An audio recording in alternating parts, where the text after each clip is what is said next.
Umapila muli si Senator Robin Padilla ngayong Martes sa mga ahensya ng pamahalaan na gawin ang lahat para magbigay ng pansamantalang kalinga sa mga refugees at stateless persons. Si Troy Gomez magbabalita. Ginawa ni Senator Robin Padilla ang apela matapos ang kanyang panukalang batas ay makakuha ng suporta mula sa Department of Justice at Commission on Human Rights. Ani Padilla na naghain ng Senate Bill 2548 noong Pebrero na may layuning palakasin ang proteksyon para sa mga refugee.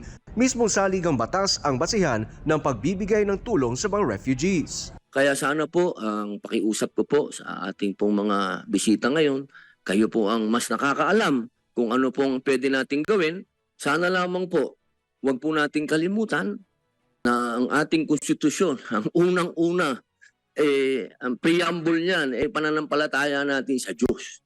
Kapag sinabi po natin tayo naniniwala sa Diyos, kasablod po na yung pagmamahal natin sa kapwa. Maging Pilipino man o hindi. Buwan ng Pebrero nang inihain ni Padilla ang Senate Bill 2548 na sumasang-ayon sa Section 11, Article 2 ng 1987 Constitution.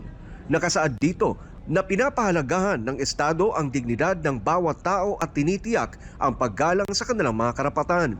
Saad pa niya, simula 1980s ay tahanan na ang Pilipinas ng mga migrant at refugees. Kabilang dito ang mga Hudyo noong administrasyon ni Pangulong Manuel Quezon at mga Vietnamese noong administrasyon ni Pangulong Ferdinand Marcos Sr.